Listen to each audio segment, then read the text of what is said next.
Good morning. Happy Saturday. While people are filtering in, if people do in fact filter in, I've had a fairly long week. I have a trial. I assume it's going to be about a 3-week trial. Good morning, Alan. I assume it's going to be about a 3-week trial in Placer County. And Placer County's messed up. This is the third time I've been up for trial on this case. I hate going to trial in Placer County. Hi, Michelle. The way they do it is they have a master calendar. And the Friday around 3 to 4 o'clock, hello, Salty Explorer, around 3 or 4 o'clock, they put out a master calendar that says what department you're going to be going to trial in. And this is the third time up that I've been on to be announced. And what that means is you don't have a courtroom. And so the day before you get a courtroom, master calendar will call you up and say, hey, you're going to start your trial in, I don't know, Department 31 or Department 2 or whatever. And so you got to get your subpoenas out and get to going. Hello. Anyway, it's very stressful because you spend all week preparing for trial because, you don't remember things after like a year of being set for trial. So you have to prepare again for trial.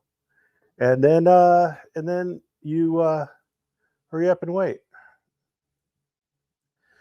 So let's talk about Springer versus the 7th Judicial District Court. I happened to have some free time while I was eating my lunch yesterday because I saw in my Discord someone had posted that Springer had dismissed his appeal on the first denial of the preliminary injunction. And I'm like, why would any competent attorney do this? And we'll get into why it's so stupid that he did it. But I'm like, this is so incompetent. I am frustrated by the sheer amount of incompetence because James is over here, James Springer, is saying that this A. Blair Dunn guy is like the best attorney in New Mexico. And I'm just seeing utter incompetence. Like I am not the best attorney out there by any stretch of the imagination. I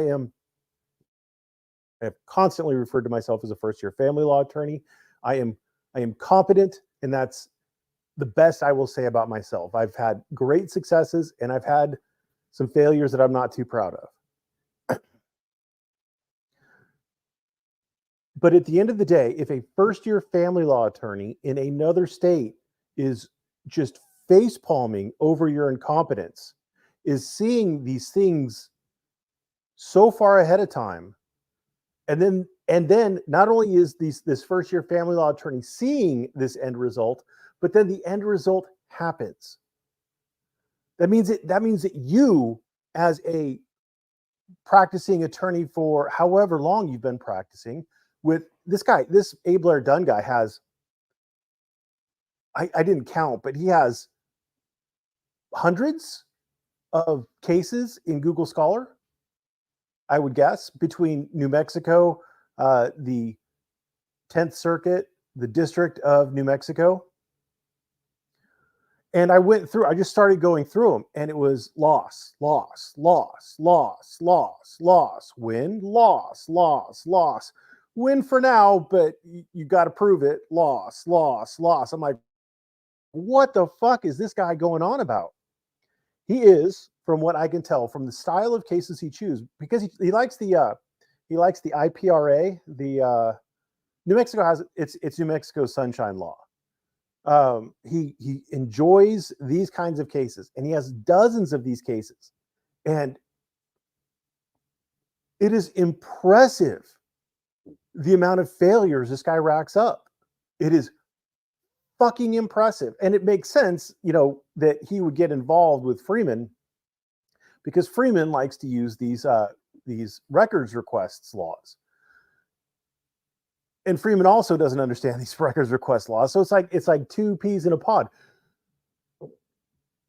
And then I went through this case.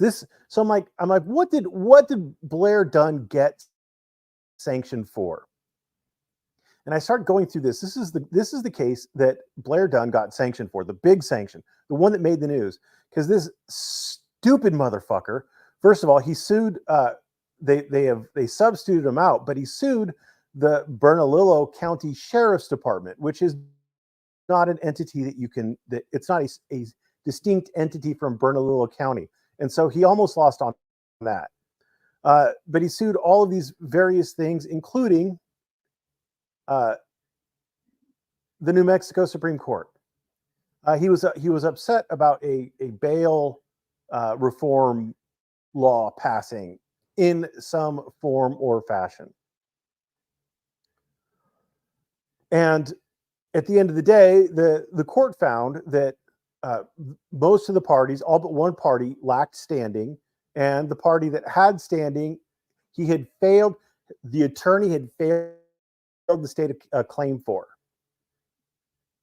And they said that also that it would be futile to state a claim for it.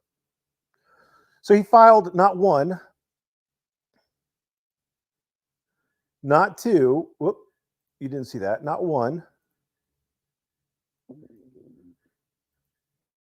not two,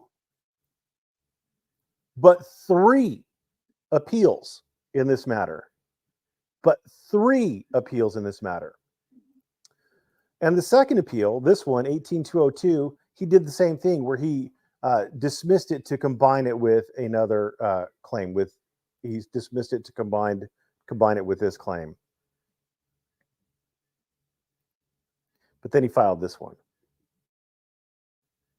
He even filed for writ of certiorari to the United States Supreme Court on an issue that is so fucking clear that I am absolutely surprised. Now, I do fault myself. This isn't my case. This is not my case. This is the 10th Circuit opinion on his appeal, denying everything, saying, no, you really fucking lose. You lose on pretty much everything. But in this particular case, he had sued the Second Judicial District Court on the 42 USC 1983. And I'm dumb. I did not think about this, but he's not suing the 7th Judicial District Court under 42 USC 1983. So I was assuming that on his state law claims, he has some standing. But what I was forgetting was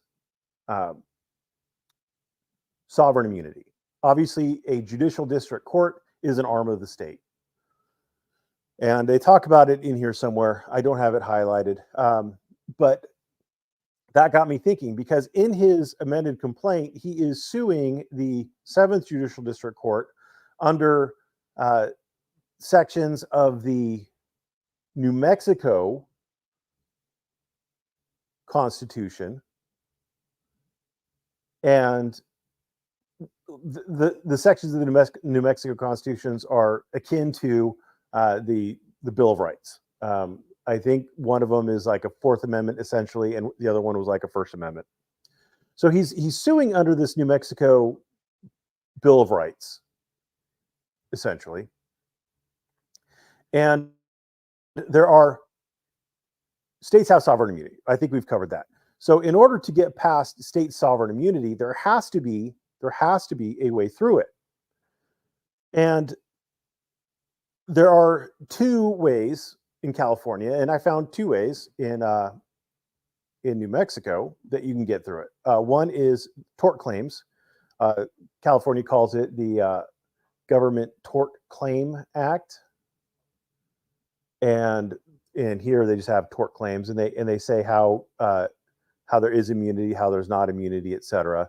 You got to file a claim, this and that, the other thing. So that's one way, but there's no tort here. A tort would be where there's a duty, a breach of duty, causation, and damages.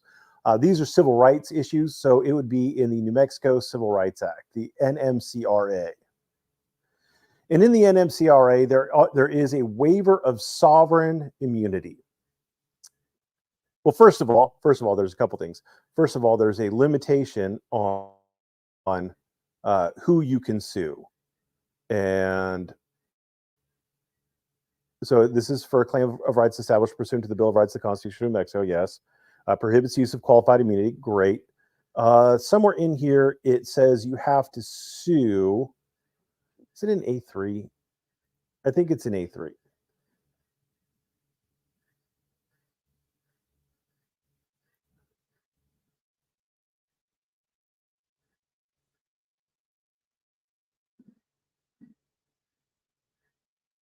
Yeah, so claims have to be brought exclusively against a public body. So you cannot sue an individual under the New Mexico Civil Rights Act. And he's not, so that's great. So he would not be able to, for example, sue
my apologies. So it has to be brought, this particular case. We're talking about the New Mexico Civil Rights Act. That's what I'm assuming. That's what I'm assuming that he's suing under, because he's so incompetent that he doesn't actually state the source of his right to sue the New Mexico 7th Judicial District Court. He doesn't state the source of it. He just says, oh, violation of these particular parts of the New Mexico Civil Rights Act. Or no, he doesn't say that. He says violations of these particular parts of the New Mexico Constitution. So that'd be like someone filing a case in the district court of whatever, federal district court, saying violation of my First Amendment right. Well, the court would obviously assume that to be a 42 USC 1983 action. The court would assume that, but a competent attorney would state the authority under which he is suing. But this is obviously what he's doing. Now, here's the real fucking rub right here. When I read this, this is the authority to sue. A person who claims to have suffered a deprivation of any rights, privileges, or immunities pursuant to the Bill of Rights of the Constitution of New Mexico due to acts or omissions of a public body or person acting on behalf of, under color of, or within the course and scope of authority of a public body may maintain an action to establish liability and recover actual damages and equitable or injunctive relief in any New Mexico district court. Not a federal district court in the District of New Mexico, but in any New Mexico district court. And this is a District Court of New Mexico case, Mowry versus Delaney. It's a 2023. It's just the most recent one. I put in, you can see, you can't see it. I put in the, my search term was, I think I started with recover. This was my search term. And lo and behold, the very first result is Mowry versus Delaney, a district court of the District of New Mexico, 2023.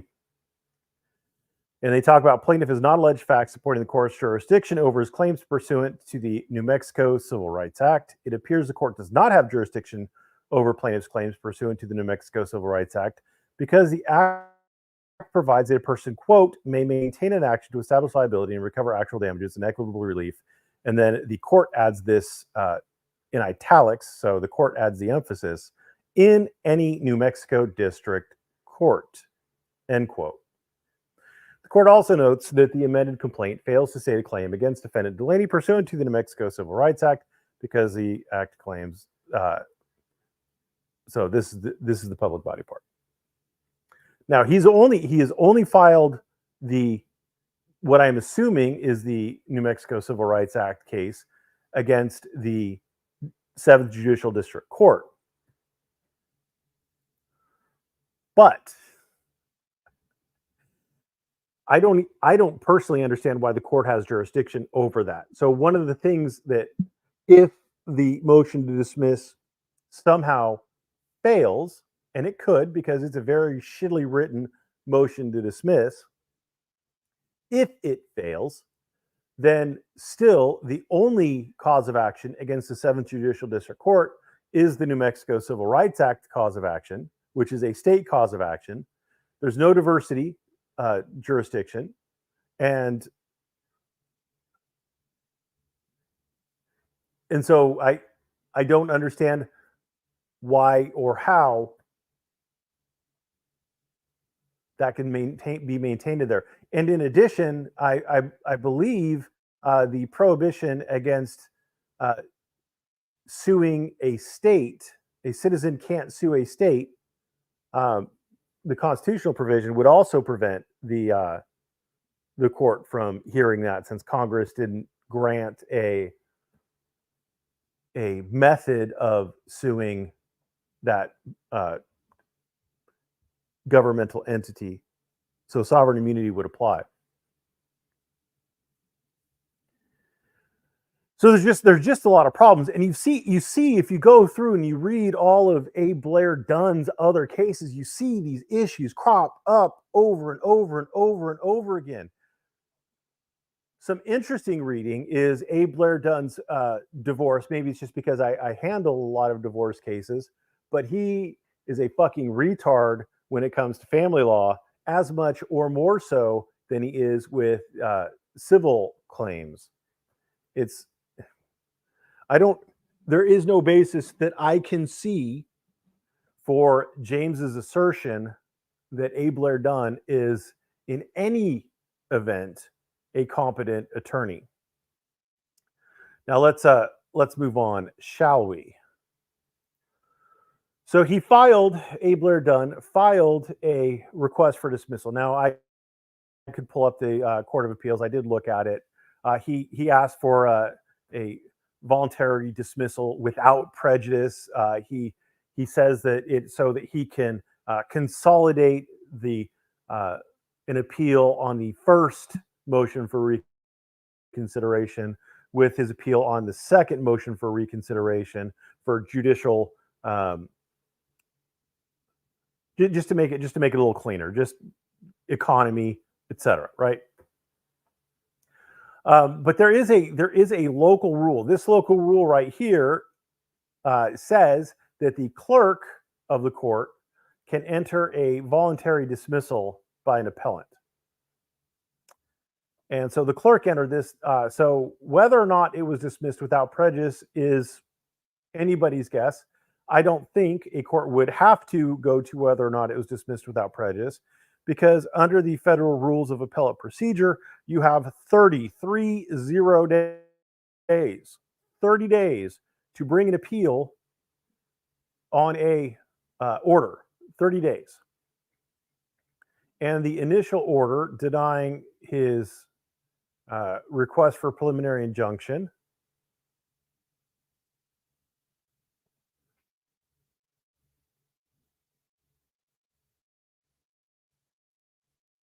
was September 22nd, 2023. And what do you react to? You have like an allergy or something that you react to? So 30 days from September 22, 2023 would be somewhere on or about October 22, 2023. So any appeal on the initial order is going to be denied. Now, you didn't see that. So that's the order. That's the amended order denying it. So he had 30 days to appeal that particular order, or it just jurisdictionally he doesn't have an appeal there, right?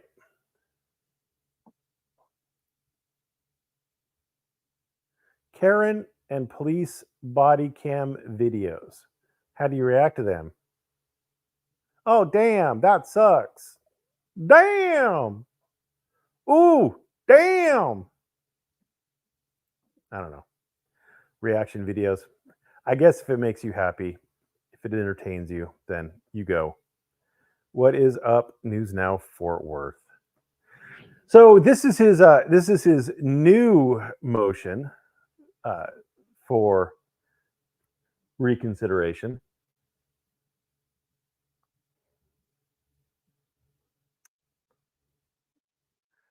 So what he's now asking the court to do is he's saying, you were right. It was jurisdictional. You could not have reconsidered your order.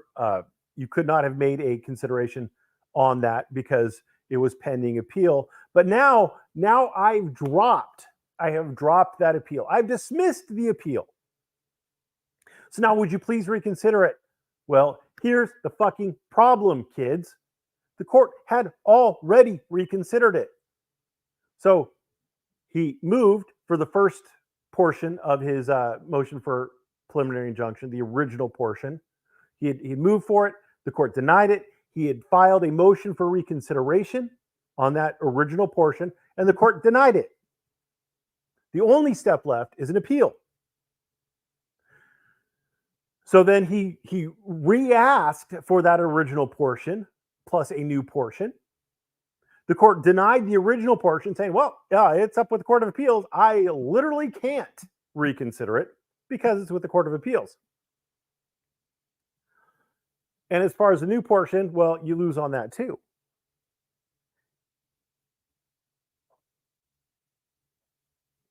And then he said, well, let's look at, you know what? I want to be clear on this. FRCP, Rules of Federal Procedure. And there's two of them. So I think it's going to be 59.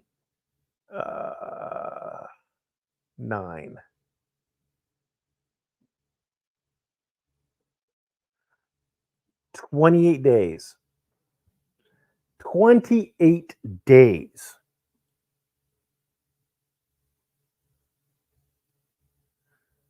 Oh, yeah, 28 days. There you go. 28 days. Do I still practice law? Yeah, I'm still practicing. I'll get it right one day. It's 28 days to file a motion for reconsideration. And remember the court already reconsidered. There was the order denying it, the motion for reconsideration, and the denial. So the court has already reconsidered it, but that was, again, back in September. More than 28 days have passed. So now what? So now he's coming back saying, hey, now can you, this is his whole motion. This is his whole fucking motion.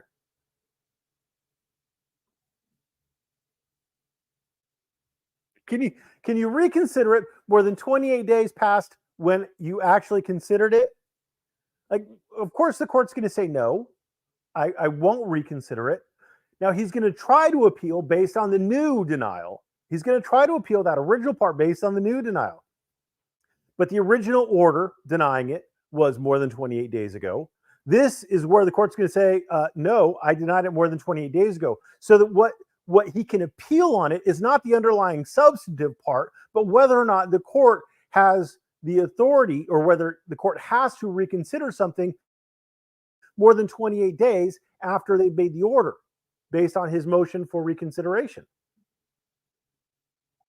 Who are we talking about? It says in the title of the video, brother. It says Springer versus 7th Judicial District Court. That's who we're talking about. Oh, are you talking about who they're talking about in chat? Like this guy? I don't know. Some people just have like chilly fantasies, I guess. I mean, when he does something interesting again in his court case, I'll start covering it again. So this is just a non-starter. Like I don't even understand what the fuck this guy's thinking. This is guaranteed. This district court's going to say no, and guaranteed the Court of Appeals is going to say you fucked up. You fucked up all over the place. You fucked up on dismissing your appeal. You fucked up on trying to get a second motion for reconsideration. You're fucking done, bro. It is just the ultimate epitome of stupid. Unfucking believable.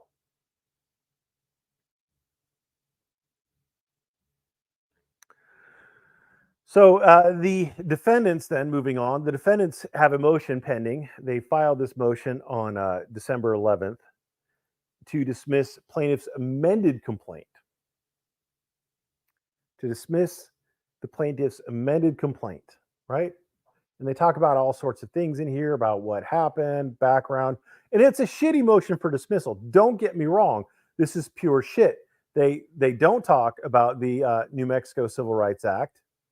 They don't talk about sovereign immunity. They don't talk about a lot of different things.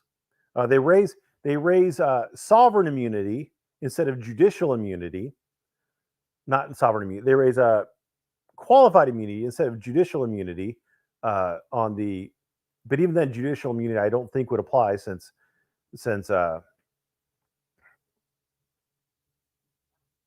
well, I think judicial immunity would apply because, yeah, I think judicial immunity would apply because the appropriate mechanism would be an appeal of some sort from whatever judicial decision they made. That would be the appropriate mechanism. Would have been for Springer to file an appeal on whatever motion or habeas or whatever. It would have been, instead of filing a federal lawsuit, it would have been to actually work on the state side and exhaust his remedies on the state side.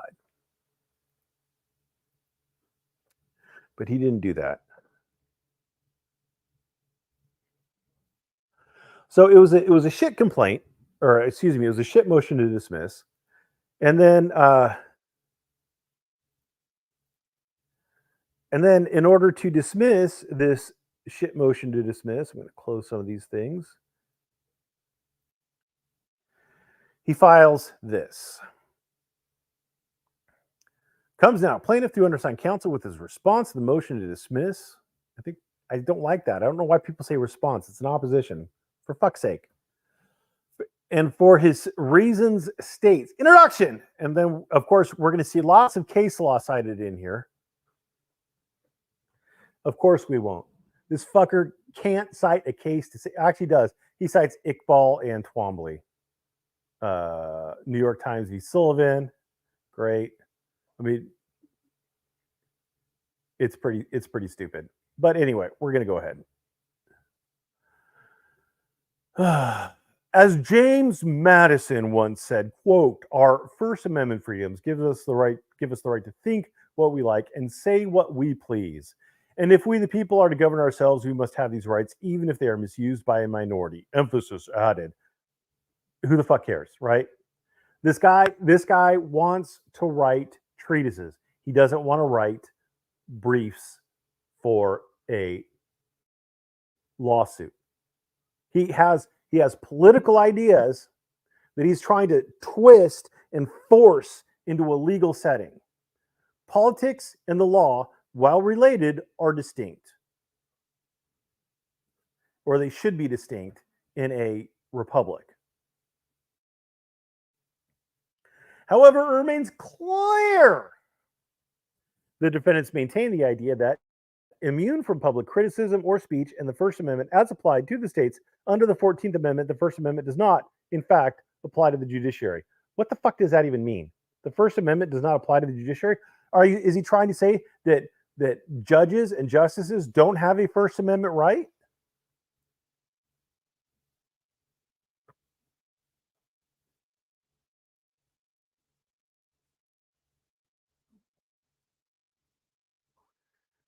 What do you think will happen to the guy who attacked the judge in Nevada?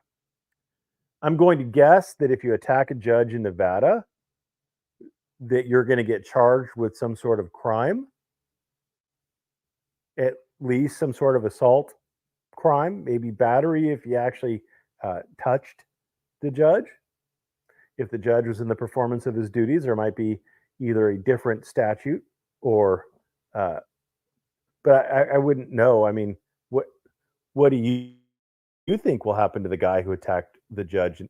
The guy who attacked the judge in Nevada.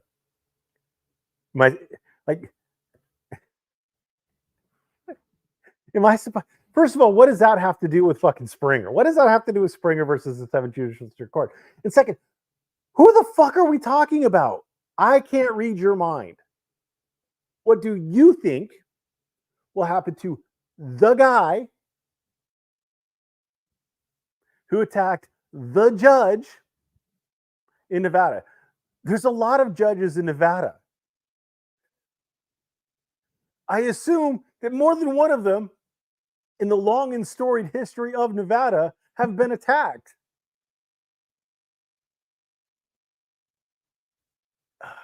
How's it going, Top?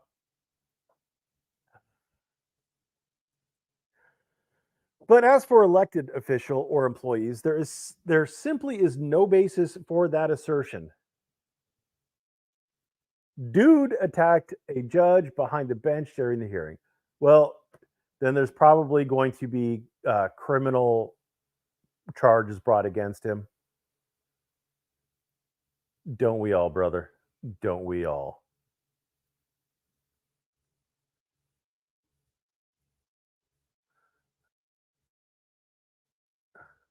I probably can look the video up later. But like, what do you think would happen to a guy like that?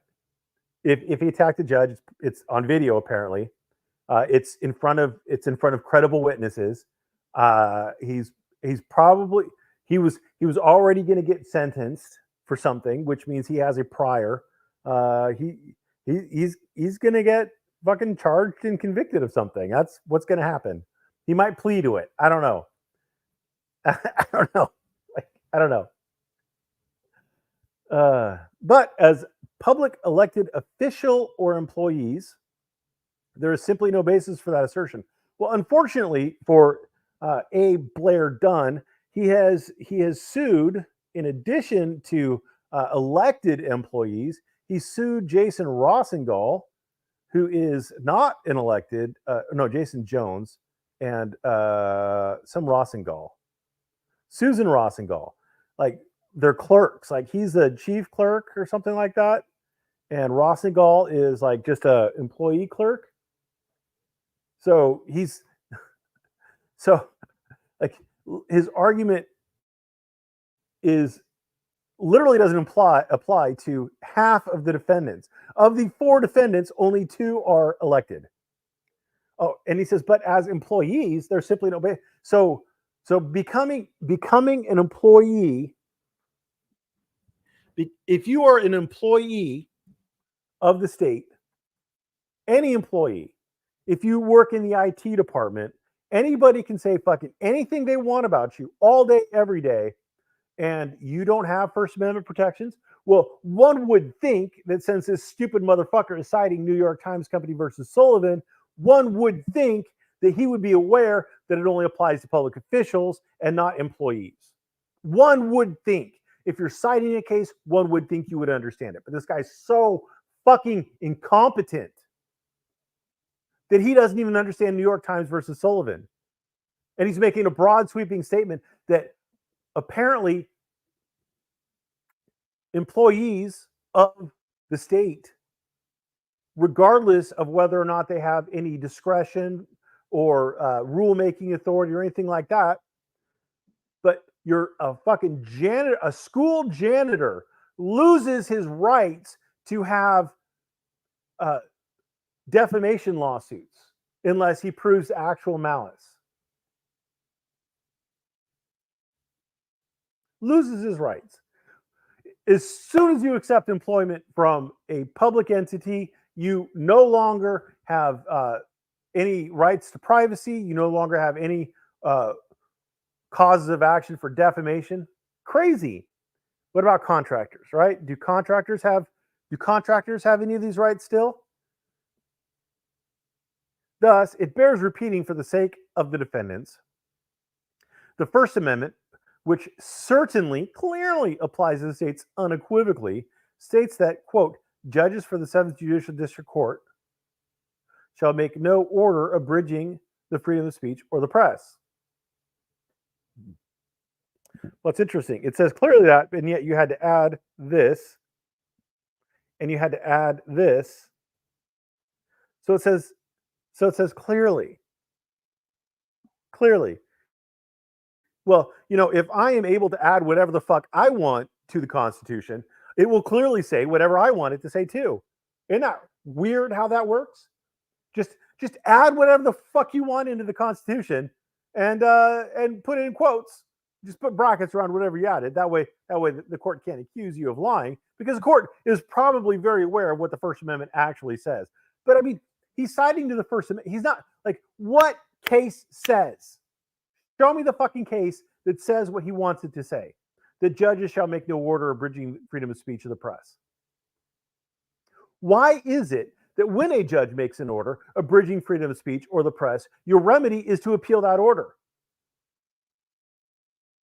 Why is that?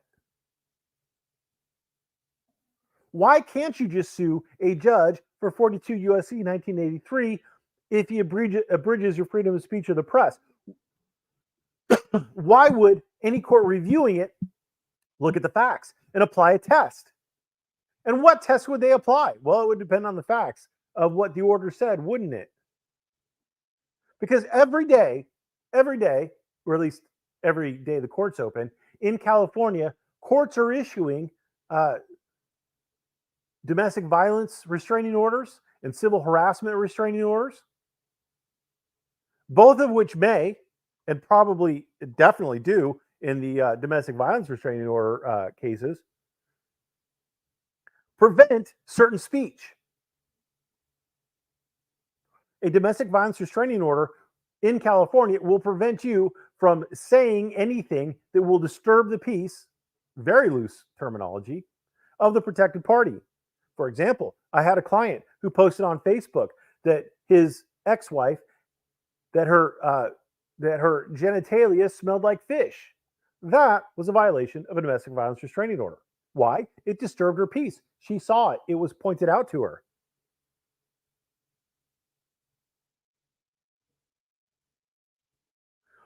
It's absolutely fucking amazing how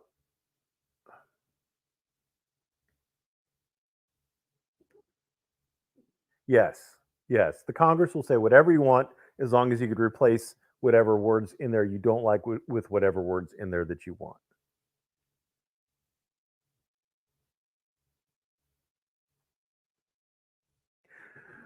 So 5 days out of the week, every year, judges, at least in California, issuing domestic violence restraining orders, abridge the freedom of speech of the people who they're restraining every day. And yet, every time it's been challenged, it's been found to be constitutional. That's fucking weird, isn't it? That's really fucking weird. I'm just trying to point out how shitty this particular argument is, because you can see obvious examples just in real life about how this doesn't fucking work. Instead, defendants' instant motion lays bare that they are entirely motivated by being offended by the content of plaintiff's speech, which calls them names, mocks them, satirizes them, calls into question their honesty and competency. It also disrupts the business of the court. And here's the fun thing. Judges shall make no order abridging the freedom of speech or the press. Let's see. Rules of conduct.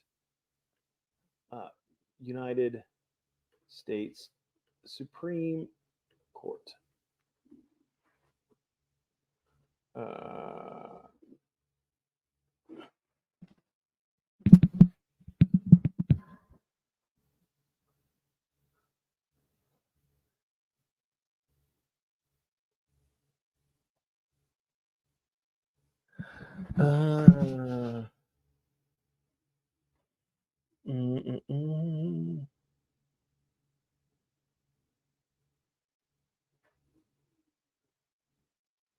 Visiting the court.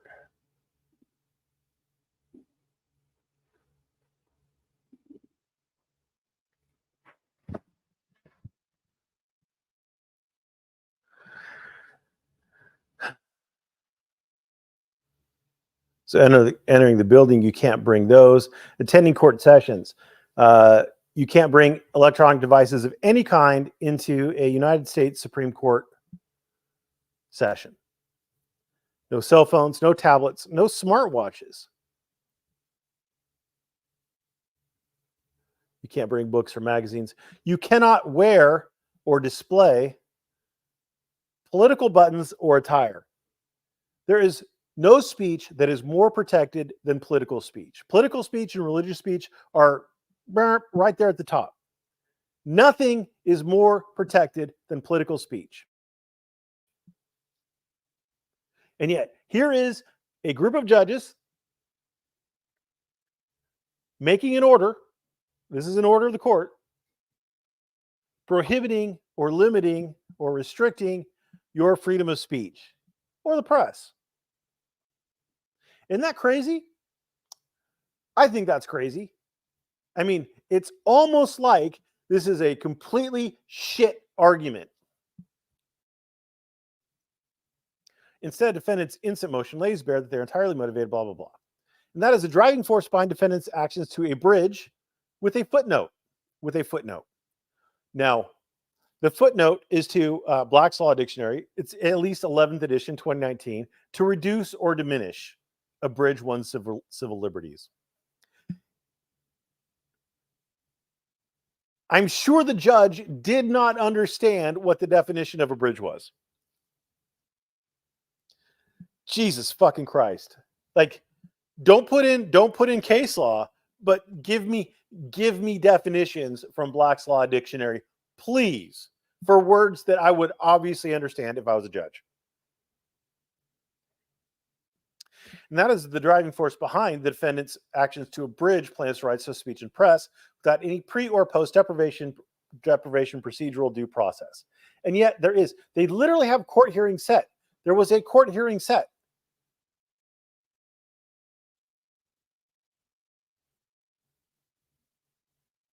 And always, courts will always look at why with a leery eye. Because no one knows why the defendants did anything. Only the defendants know why they did it. You can make inferences. You can adduce their motivation.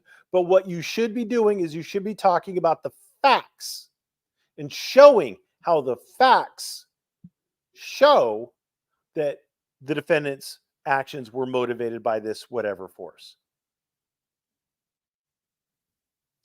Thus, plaintiff's complaint alleges facts which must be construed in plaintiff's favor, even if disputed or recharacterized by defendants, that support claims associated with violations of the protections guaranteed under the First Amendment. Thus, because a majority of the motion is a repeat of ECF document number 57, but is it? Plaintiff fully reincorporates his previous response, ECF document number 68, without restating it here, and addresses this response to the portions added by the defendants. That's a fucking bold strategy, Cotton. Let's see how it works out for him. Because here's a little bit of fun. This is the response to the defendant's motion to dismiss, the first one. And let's see, contrary to paragraph 29, the affidavit of service of Michael Tinker, ECF document number 12-1, certifies as the court's order ECF document number 2 was served on July 13th, 2022, not June 9th, 2023. Well, let's look at document number 29. And this is their motion. Let's see, paragraph 29. That's what we're looking for. Paragraph 29. Paragraph 29. That's what we're looking for.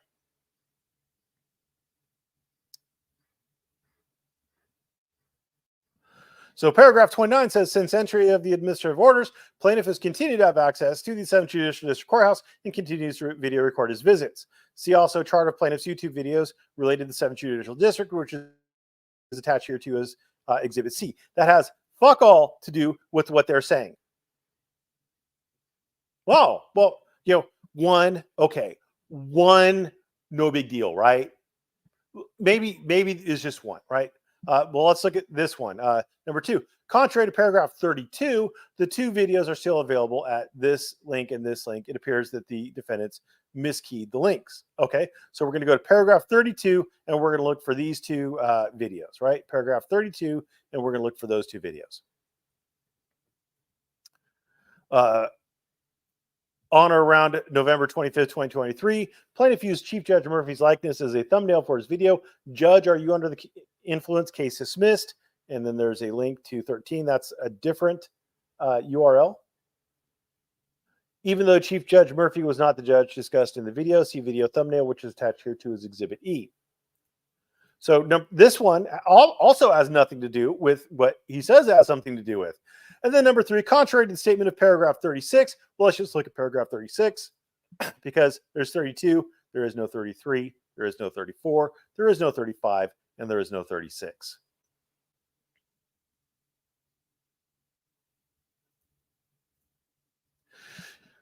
Do you realize how fucking incompetent it is to say, I'm not going to actually argue the motion to dismiss that's currently pending before the court because I argued a previous motion to dismiss and it's kind of similar.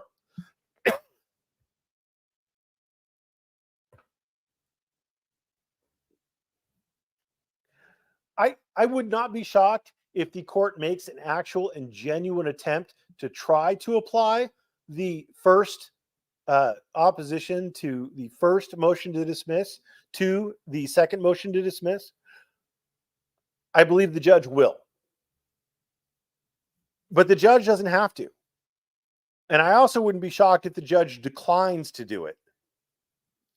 Because that is so fucking incompetent. Lazy, incompetent. I don't know how legal malpractice works in New Mexico.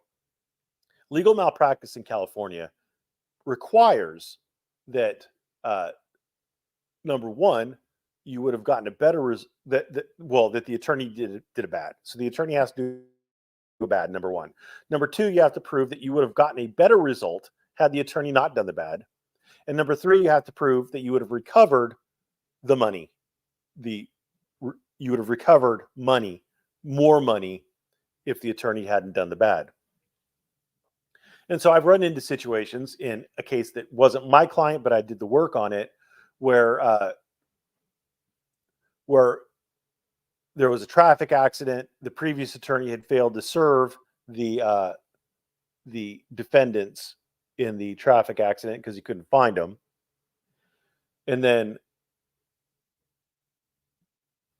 the case ended up getting dismissed because we couldn't find the defendants to serve, and we couldn't prove that they had any coverage that would have covered it.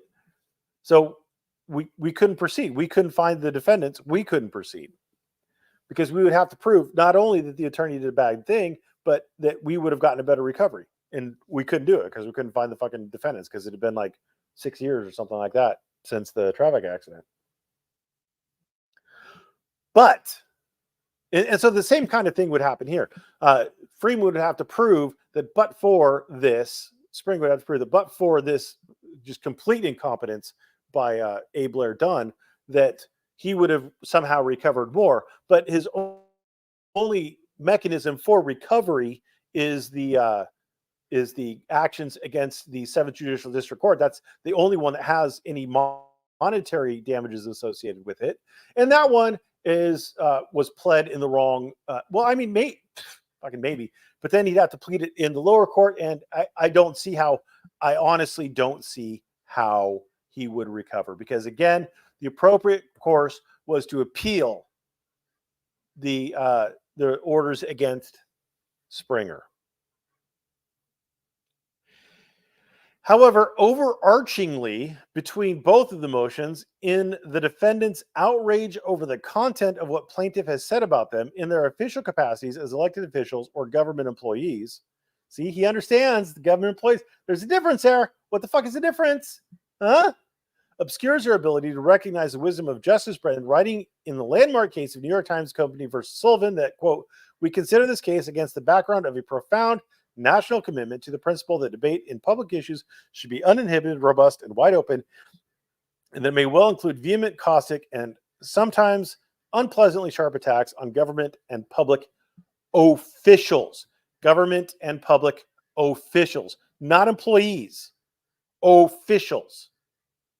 And that's why the New York Times versus Sullivan case developed the actual malice standard, where if a government official, someone who is and should be in the eye of the press, they have their right to recover for defamation limited to where the publishing party or the speaking party, defamation or libel, whatever, they have to show actual malice. And what the actual malice is doesn't infer like they're hostile.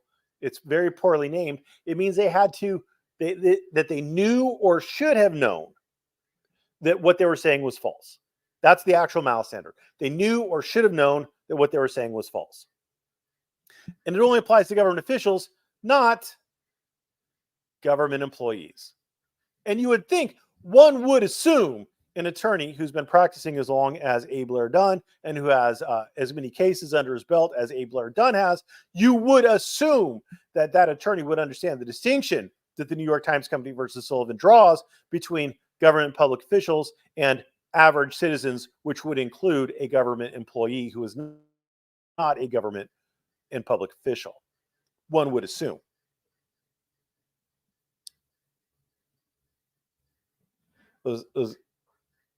Those goddamn guinea fowl are literally right outside the door, just going fucking ham. They're staring at the door. They've never been inside, but they're staring at the door, just screaming at the top of their lungs. All three of them.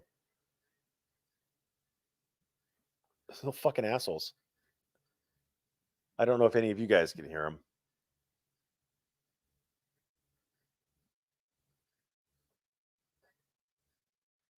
Oh yeah. So I forgot to go over this. So without any pre or post deprivation of procedural due process, defendants make the absurd claim that the show cause hearing for criminal contempt for violating the administrative orders directly at issue for their constitutionality, which further purported to violate plaintiff's Fifth Amendment rights against self-incrimination, with some sort of procedural due process to address the administrative orders. A more ludicrous argument remains hard to fathom unless viewed against the rest of this motion. Well, so again, what is your remedy? What is the remedy? The remedy is to appeal it. Appeal it. Not to sue them in federal court. If he was incarcerated pending trial on or pending hearing for criminal contempt, then perhaps a habeas corpus writ of habeas corpus would be appropriate to the federal district court. But no, it's like that Springer's attorney is admitting that there is a show cause hearing, that there was a show cause hearing, or there is a pending show cause hearing. So there is a forum, a court where he can raise his Fifth Amendment rights and his rights under the New Mexico Constitution. He has a place to do it. Quite simply, there is no special exclusion for the judiciary outside of the powers of contempt to maintain decorum and judicial operation in the courthouse that makes judges or court staff immune from profane, caustic, demeaning, inflammatory, or other sharp criticism by a citizen on social media or in correspondence sent to other government agencies. And again, defendants' instant motion quite literally or clearly, one could change quite literally to clearly boils down to asking this court to punish plaintiff with dismissal for calling them in their capacity as public officials names they don't like, or exposing their alleged incompetence, corruption to the public. The arrogance of such tyrannical assumptions as to believe themselves that far above the Constitution of the nation and the state is staggering, to say the least. Well, I believe it was the employees who are saying that they should not be exposed to that just because they accepted a job as a clerk in a court does not make them subject to the New York Times versus Sullivan actual malice standard. But even then, in New York Times versus Sullivan, that case says that there is still some times where speech can go too far. Because you can still bring a cause of action against defamation against a newspaper if you're a public official or government official. You can still do it, and you can still prevail, provided that you can show actual malice, i.e., that they knew or should have known that what they were saying wasn't true. But they're servants. I don't understand why you keep saying that. I don't care. Like calling them a public servant doesn't change anything. Word magic doesn't work. That's some sovereign citizen bullshit right there. And even if we accept that as true, who are they servants of? They are servants of the people, not a person, the people. They serve the public in general, not you in specific. You are a member of the public, but they don't serve you. They serve the public in general. And so they can exclude you if they have cause from that service if you are disrupting that service for the rest of the public. Because they are servants of the public. Public servants mean they don't serve you, they serve the public. And think of it loosely this way. If you buy a stock in Coca-Cola, that gives you rights to vote on various things that the stockholders vote on, right? You have voting rights. But you can't walk into a Coca-Cola plant and start slapping around an employee. You can't say that you, Mr. Coca-Cola employee, you work for me because I own a share in Coca-Cola. You can't barge into a Coca-Cola plant. They can still trespass you from there. You say, "Oh, I own a share. I'm a part owner of this business." You're still fucking trespassed. Guaranteed, hands down, bar none. Get the fuck out, right? And essentially that is how our republic works. If you're a citizen of a state, you can vote in that state's elections. If you're the citizen of a county, you can vote in that county's election. If you're a citizen of a city, you can vote in that city's elections. That gives you a voice. You have some voting rights. But you can't walk onto city property and steal or take something from the city. Like, oh, I'm going to go to the city industrial yard and take some pipe fittings.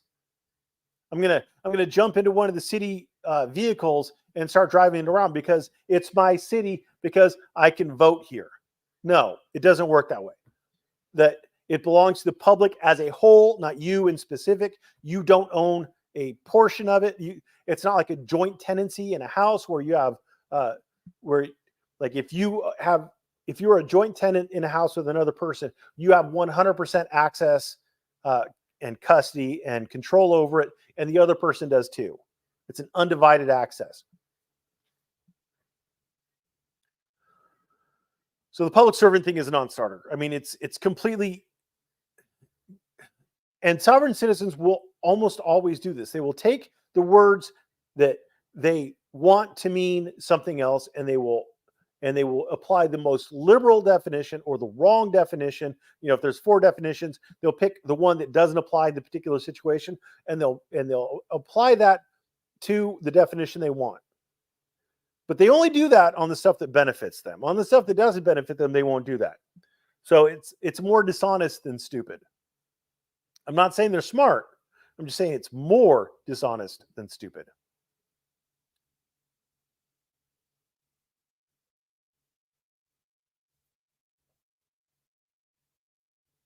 It's good to know. It's good to know. Wilford Brimley, diabetes. First Amendment. So this is an argument relating to new material. So they're hand waving away all the arguments that apply to the quote old material, end quote. Even though the arguments are apparently different, maybe only slightly, but they're different. What a bold strategy, Cotton. What a bold strategy. Oh, incompetence. The First Amendment protects plaintiffs' public criticisms of elected government officials, and this is where he fucks up, and government employees. A defendant's attempt to misuse dismissal for discovery violations is further evidence that supports the assertion that abridgment of plaintiff's rights was based upon the content of his speech. That is a fucking stretch. First of all, did they misuse dismissal? So obviously in the upcoming paragraphs, in the memorandum of points and authorities that are going to follow this, we're going to see, number one, how the defendants misuse dismissal, specifically for discovery violations. And then we're going to see how that supports plaintiff's assertion that this is retaliatory. That's what we're going to see, right? Everybody believes that that's what we're going to see, right? To be sure, public office or public service, interesting, is not for everyone. Ooh, wow. What an introduction. It requires an individual with the capacity to take public criticisms, no matter how sharp or caustic they be, and continue to perform their job to the best of their abilities. Well, that's fucking weird. Cite a case? Cite a statute? No, we're just going to state it and move on. Okay, good plan. There is no recognized exception for individuals who are elected as state court judges or hired to work in the state judiciary. Well, I think what you need to show is that the general right to be free from libel, slander, and things like that is somehow different for judges than it is for a normal person, and somehow different for people who work in the state judiciary than it is for normal people. In addition, the argument that the defendants are making is not that Freeman is making public criticisms. It is that he is doing things. He is engaged in actions, not words, actions that are impeding the performance of that particular governmental entity, that he is disrupting their operations. If James Freeman was just on his YouTube channel talking mad shit about these judges, I don't think there, or even the clerks, I don't think there would be any issue if that was all he was doing. But he's doing things like asking his supporters to contact them, encouraging his supporters to contact them. He's going there and he's doing things that disrupt them. The courthouse is not a First Amendment public forum. It's not even a First Amendment limited forum. It is a non-public forum, or at least the United States Supreme Court intimates it is a non-public forum, and they intimated that in Grace, U.S. v. Grace. Now, they have not expressly ruled on that, but even if they said, okay, this is a limited public forum, the analysis would be the same. It would still be the rational basis review. Is there a reasonable, is the restriction reasonably related to a legitimate government interest? And there is a you have a constitutional right to a fair trial. You have a constitutional right to due process. You have a constitutional right to petition the government for redress of grievance. If some asshole is in the courthouse impacting other people's rights to these things, well, then, you know, is there a legitimate government interest in the efficient and orderly processes of the courts being carried through? Yes, there is. Is not allowing James Freeman to disrupt it for clicks and views and ad revenue on his YouTube channel? Absolutely. Absolutely. True, inside the courtroom, well, inside the courthouse, sir, judges enjoy special powers or privileges to moderate the conduct of litigants and counsel appearing before them, and legal counsel is bound by special rules that dictate the conduct of attorneys toward the judiciary, even outside of the courthouse. Well, see how he doesn't talk about judges enjoying special powers or privileges to moderate the conduct of anyone inside the courthouse? But they do. How do you know they do? Well, part of this fucking lawsuit deals with James Freeman violating a New Mexico Supreme Court order that applies in every single fucking courthouse in New Mexico, every single state courthouse in New Mexico. Not only binding litigants who are appearing in front of them, but anybody who enters those courthouses.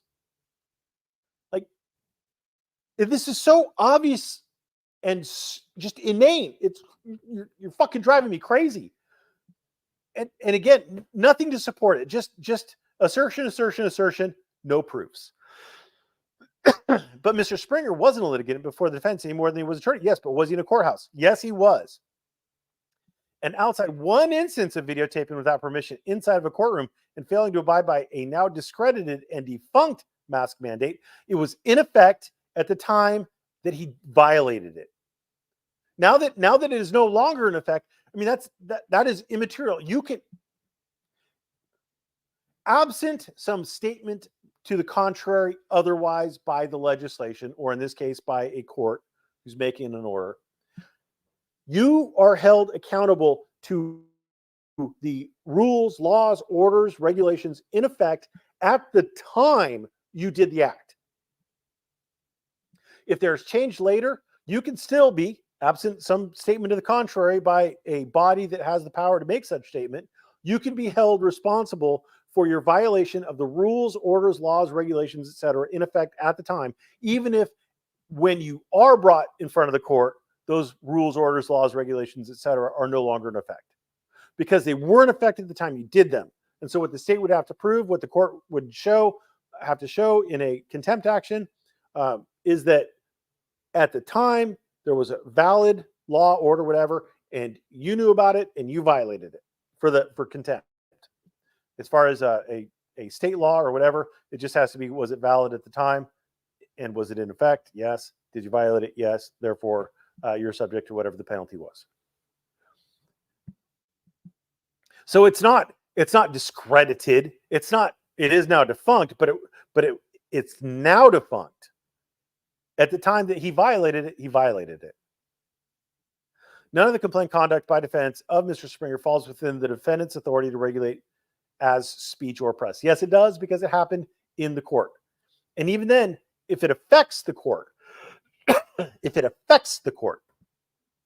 court can, in theory, hold you to it. For example, would you think that if you intimidated a witness outside of court property, off of court property, do you think that the court wouldn't have authority to deal with that? If the defendant walked outside of court and started talking to the jurors, do you think the court would have the ability to deal with that? I think it would. Yet the defendants persist. And again, still no citations, no authority for any of this, just assertion without authority. And in so behaving, they continue to aggravate their system with the public that is unhappy with them based on Mr. Springer's reporting. This is a political argument. This attorney is fucking capable of making a legal argument.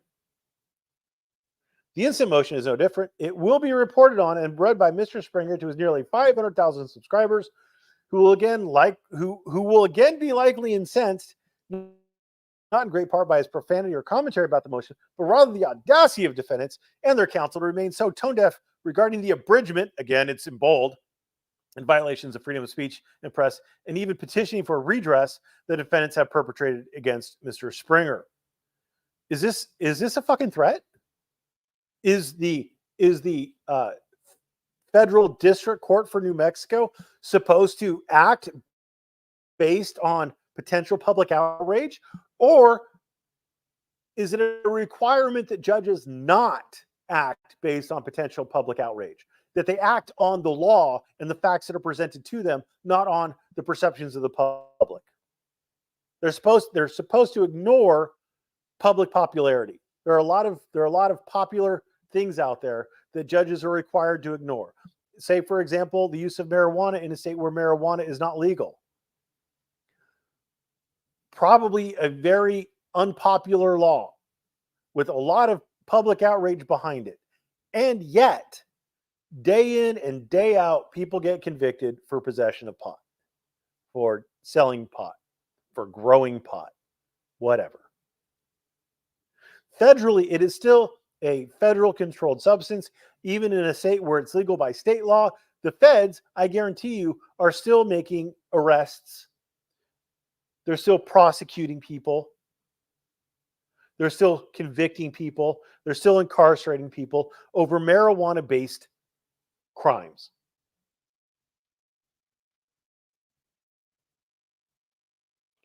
Yeah, that's true. And he rarely, well, I don't want to say rarely. He generally speaking does not get 100% viewership on his videos. I mean, he'll make some bangers with clickbait headlines that'll get, millions of views, but generally speaking, he'll get, 20, 30, 40, 50,000. He'll get, I mean, he does pretty well. He's a pretty charismatic dude. And I don't have a problem with Springer. I have a problem with his attorney. Defendants complain that plaintiff should be punished by this court for his petitioning the sheriff's department, the defendant Rossigal be arrest for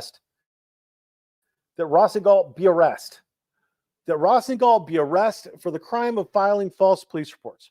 Defendants complain that plaintiff should be punished by this court for his petitioning the sheriff's department that Rossigal be arrest for the crime of filing false police reports. Well, last I checked, and call me crazy, call me a stupid first-year family law attorney, but I haven't seen a cross complaint. I haven't seen any motions for sanctions. It wouldn't be a sanctionable motion because this would be literally, they would have to file a cross complaint for a plaintiff to get any punishment for doing that. Jesus fucking Christ. Pardon my blasphemy.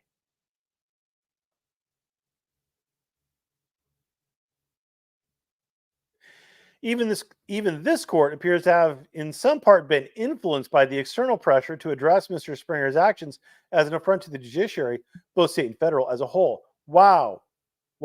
He's still going with this court is biased. I'm very happy now. Thank you.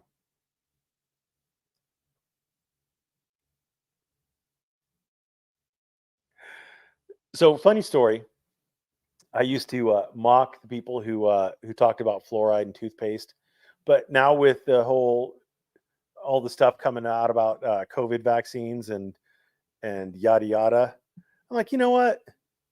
I think my government would lie to me. I think medical professionals would lie to me. I think scientists would lie to me. So I have a fluoride-free toothpaste now.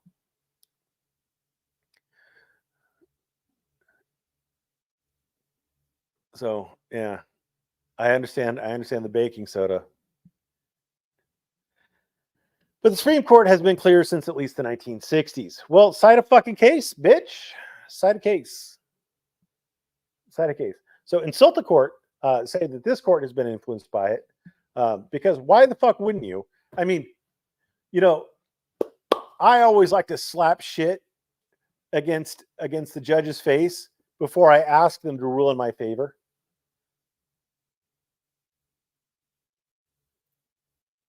The 4 food groups? I don't know what that's in reference to. But the Supreme Court has been clear since at least the 60s.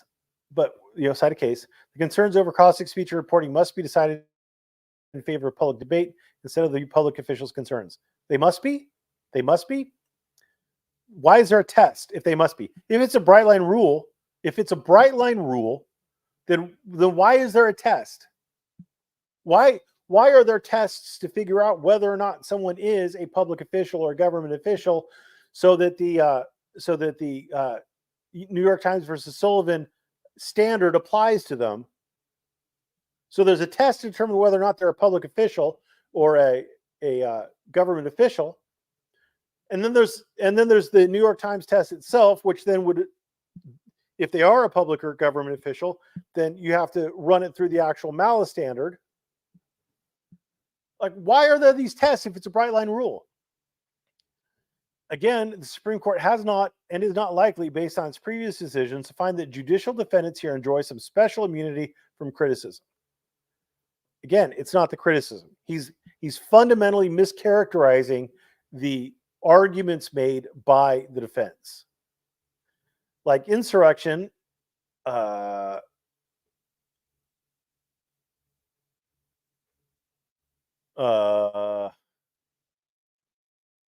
where's footnote 7? Where the fuck is footnote 7? And why do we go from 3 to 7? There's 3.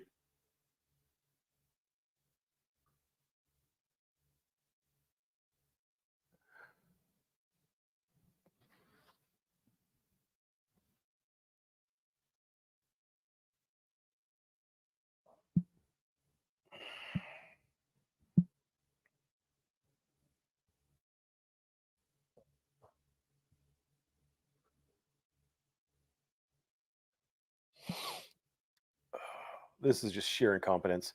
So he copied and pasted this out of New York Times versus Sullivan. And they didn't remove the links to footnotes. And what you're supposed to do is at the end, you just put in brackets, footnotes omitted. Like insurrection, contempt, advocacy of unlawful acts, breach of the peace, obscenity, solicitation of legal business, and various other formula for the repression of expression that have been challenged in this court, liable can claim no talismanic immunity from constitutional limitations. It must be measured by standards that satisfy the First Amendment. What does that mean? Does that mean there's a bright line rule? Or does that mean it must be measured by standards? Does that mean that you have to apply tests? Because obviously insurrection is a crime and can be punished. Contempt is punishable. Advocacy of unlawful acts can be punishable depending on the situation. Breach of the peace, punishable. Obscenity can be restricted based on a test. Solicitation of legal business can be restricted based on tests. So libel can be restricted based on tests.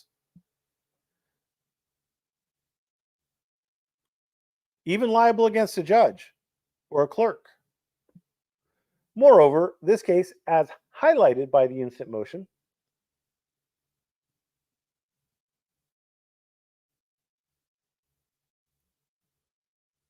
no steak or meat. Oof. Meat is like 2 out of my 3 food groups.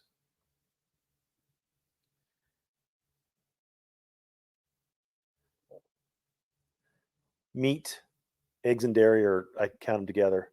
and then caffeine. Those are my 4 basic food groups. Moreover, this case is highlighted by the instant motion, is one of the, quote, cases which seek to impose liability for erroneous reports of the public conduct of the officials, reflect the obsolete doctrine that the governed must not criticize their governors. So this case is one of the cases which seek to impose liability for erroneous reports of the political conduct of officials, reflect the obsolete doctrine that the government. Oh no, meat is 2 of the 4 basic food groups, at least 2.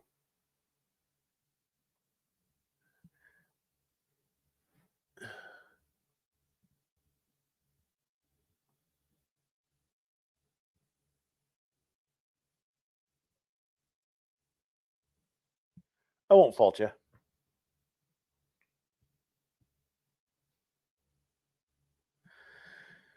Except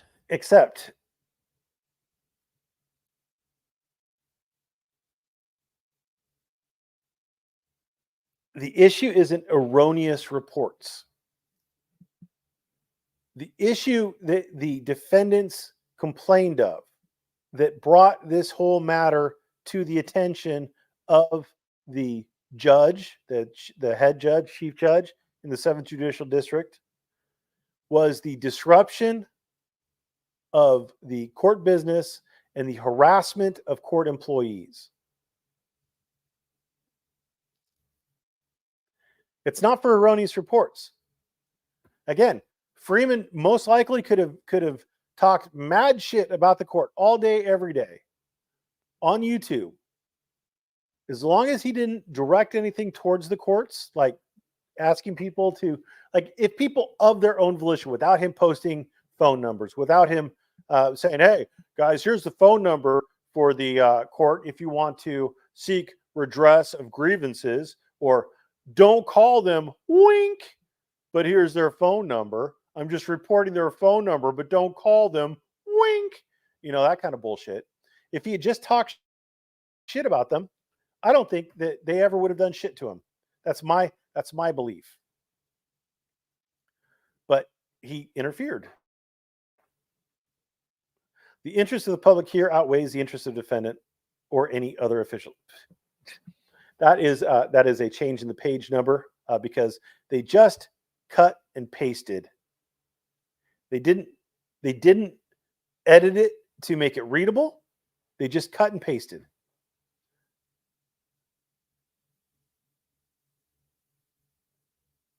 Oh. The protection of the public media watch is sad. No one's got time for this. Oh, yeah, right, dude. You got another video to watch? The interest of the public here outweighs the interest of appellant or any other individual. The protection of the public requires not merely discussion, but information. Political conduct and views, which some respectable people approve and others condemn, are constantly imputed to congressmen. Errors of fact, particularly in regard to a man's mental states and processes, are inevitable. Whatever is added to the field of libel is taken from the field of free debate. Yeah, except again, it's not about what he said, it's about what he did. And so we now find ourselves with the instant motion, which asks this court to punish plaintiff for the content of his speech. No, it's a motion to dismiss, but which offers no explanation of why plaintiff's speech is and reporting is punishable, because they're talking about his acts, the things he did, and where he did them. Outside of the fact it is directed towards government officials that are members of the judiciary. Now it's just government officials. What about towards the government employees who are not members of the judiciary? Did we forget about those? Are those inconvenient? Thus, far from... Oh, dude, though, Chinese is so good. Like, it's good. It's really good. There's a place near where my office is that has... I call it quantity Chinese. It's I think it's just called Loomis Chinese. Anyway, I'm not normally a fan of Mongolian beef. My God, their Mongolian beef is so good. Like normally I'm an orange chicken guy or a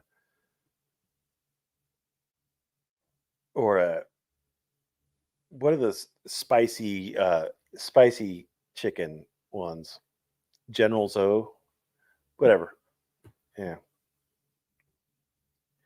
Hell yeah, brother. Thus, far from plaintiffs stating a claim upon which relief can be granted. Thus, far from plaintiffs stating a claim upon which relief can be granted, defendant's second attempt at the motion, which is largely the same as first, will fall short on all fronts of the requisite showing for Rule 12 dismissal under Twombly and Iqbal.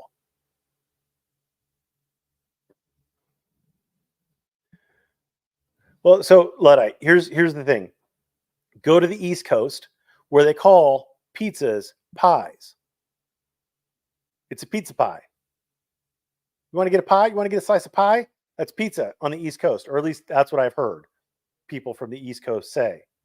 So you could lump dessert pie and pizza pie together, thus leaving you room for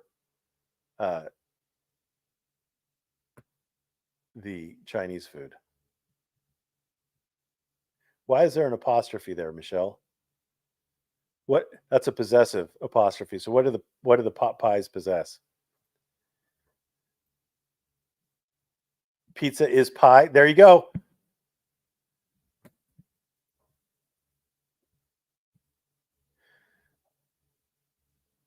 Sue's Mongolian Grill. Oh my God.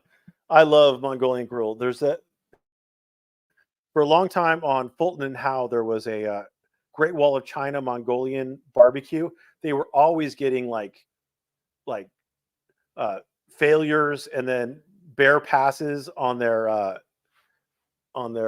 ratings for cleanliness and things like that. But they had the best Mongolian barbecue. I don't know what made it. I think it was all the dirt and grime and cat meat and rat feces in it, but oh, it was so good. Oh, best Mongolian barbecue. They moved across the street, and it just got worse, and I didn't go there anymore. Yeah, there's a couple other Mongolian barbecues around that I've tried, but none have been that good. The best Chinese that I've had is in San Francisco. You go to one of the really dirty places where there's only Chinese people eating there, and they've got like fish tanks on the wall with really distressed looking fish that are going to be killed and eaten at some point in time.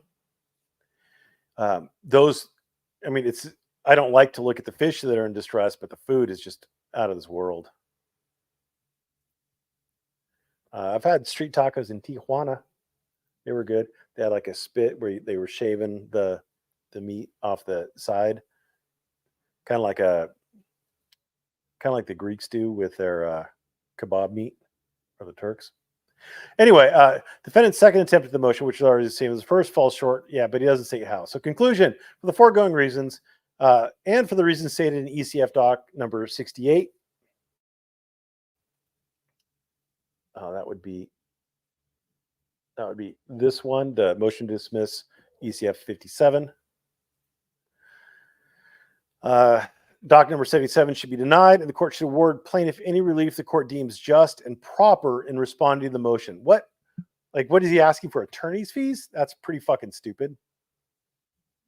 Anyway, so that's how fucking stupid this case is. Now, I'm not saying anything bad about Springer on this. I don't know. I mean, we haven't, it would be great. It would actually be great if instead of doing this, he'd actually fought the criminal contempt in New Mexico and appealed it and did all that other fun stuff. Because then we'd be actually looking at the content of the court trying to eliminate his speech to see if they followed the rules of due process, if they gave him procedural due process. if they gave him procedural due process, then great. He should, have at least a shot of presenting his evidence, etc. But because we've got this fucked up case with A. Blair Dunn, who may or may not be a good attorney, but I haven't seen any indication that he's a good attorney. And opposing counsel on this also has not shown me any signs that she's a good attorney. I mean, this is two retards slugging it out in a dark closet, and who knows which one of them is going to stumble out. Anyway, that's all I got for today. Thanks for watching. Have a great day.